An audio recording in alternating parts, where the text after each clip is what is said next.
ജെറമിയ പ്രവാചകന്റെ പുസ്തകമുള്ള വായന 9-ാം അധ്യായം 14 മുതൽ 26 വരെയുള്ള വചനങ്ങൾ. പാർട്ട് 2. ഞാൻ ഭൂമിയിൽ കരുണയും ന്യായവും നീതിയും പുലർത്തുന്ന കർത്താവാണ്. 14-ാം വചനം. തങ്ങളുടെ പിതാക്കന്മാരെ പോലെ അവരും തന്നിഷ്ടത്തിൽ മുറുകെ പിടിച്ച് ബാൽദേവന്റെ പുറകെ നടന്നു. ആകയാൽ ഇസ്രായേലിന്റെ ദൈവമായ സൈന്യങ്ങളുടെ കർത്താവ് അരുളി ചെയ്യുന്നു, ഈ ജനത്തെ ഞാൻ കാഞ്ഞിരം തീറ്റിക്കുകയും വിഷം കുടിപ്പിക്കുകയും ചെയ്യും. അവരോ അവരുടെ പിതാക്കന്മാരോ അറിഞ്ഞിട്ടില്ലാത്ത ജനതകളുടെ ഇടയിലേക്ക് ഞാൻ അവരെ ചിതറിക്കും. അവർ നിശേഷം നശിക്കുന്നതുവരെ വാൾ അവരെ പിന്തുടരും. സൈന്യങ്ങളുടെ കർത്താവ് അരുളി ചെയ്യുന്നു, വിലാപകാരികളെ വരുത്തുവിൻ, അതിൽ സമർത്ഥരായ സ്ത്രീകളെ ആളയച്ചു വരുത്തുവിൻ. അവർ തിടുക്കത്തിലെത്തി നമുക്ക് വേണ്ടി വിലപിക്കട്ടെ. അങ്ങനെ നമ്മുടെ കണ്ണുകൾ നിറയട്ടെ, കൺപോളകൾ കവിഞ്ഞൊഴുകട്ടെ. ഇതാ സിയോനിൽ നിന്ന് ഒരു വിലാപസ്വരം, നാം നശിച്ചു, നാം അത്യന്തം ലജ്ജിതരായിരിക്കുന്നു. അവർ നമ്മുടെ വീടുകൾ നശിപ്പിച്ചു, നാട് നമ്മൾ ഉപേക്ഷിച്ചു. സ്ത്രീകളെ, കർത്താവിന്റെ വാക്കു കേൾക്കുവിൻ, അവിടുന്ന് പറയുന്നത് ശ്രദ്ധിക്കുവിൻ. നിങ്ങളുടെ പുത്രിമാരെ വിലാപഗാനം പഠിപ്പിക്കുവിൻ. ഓരോരുത്തരും അയൽക്കാരിയെ ചരമഗീതം അഭ്യസിപ്പിക്കട്ടെ. മരണം നമ്മുടെ കിളിവാതിലൂടെ കയറി വരുന്നു, നമ്മുടെ കൊട്ടാരങ്ങളിൽ അത് പ്രവേശിച്ചു കഴിഞ്ഞു. തെരുവീതികളിൽ കുട്ടികളും പൊതുസ്ഥലങ്ങളിൽ യുവാക്കളും മരിച്ചു വീഴുന്നു. പറയുക, കർത്താവ് അരുളി ചെയ്യുന്നു, മനുഷ്യരുടെ മൃതദേഹങ്ങൾ മൈതാനത്തിൽ വീഴുന്ന ചാണകം പോലെയും കൊയ്ത്തുകാരന്റെ കയ്യിൽ നിന്ന് പൊഴിയുന്ന കതിർമണി പോലെയും നിപതിക്കും. ആരും അവ ശേഖരിക്കുകയില്ല.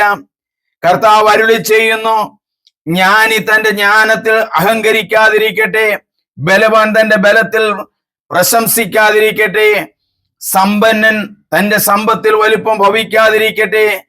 പ്രശംസിക്കുന്നവൻ ഞാൻ ഭൂമിയിൽ കരുണയും ന്യായവും നീതിയും പുലർത്തുന്ന കർത്താവാണെന്ന് അറിവിൽ പ്രശംസിക്കട്ടെ.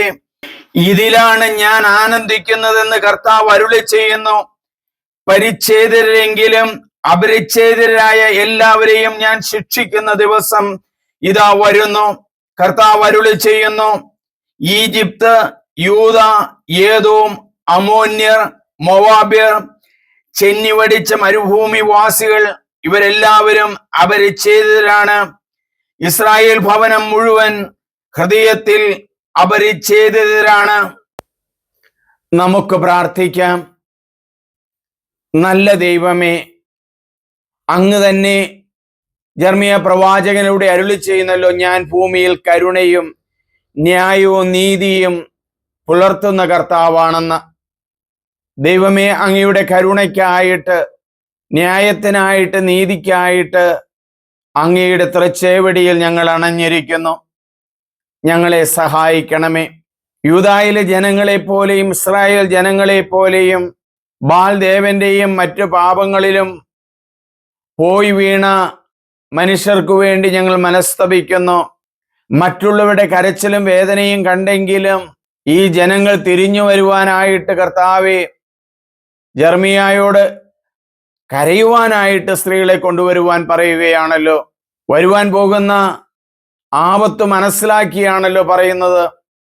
വരുവാൻ പോകുന്ന ആപത്ത് മനസ്സിലാക്കാൻ മാതാപിതാക്കന്മാർക്കും അധ്യാപകർക്കും നേതാക്കന്മാർക്കും ശക്തി കൊടുക്കണമേ. വളരെയധികം ജനങ്ങള് പാപത്തിലൂടെ പോകുന്നു.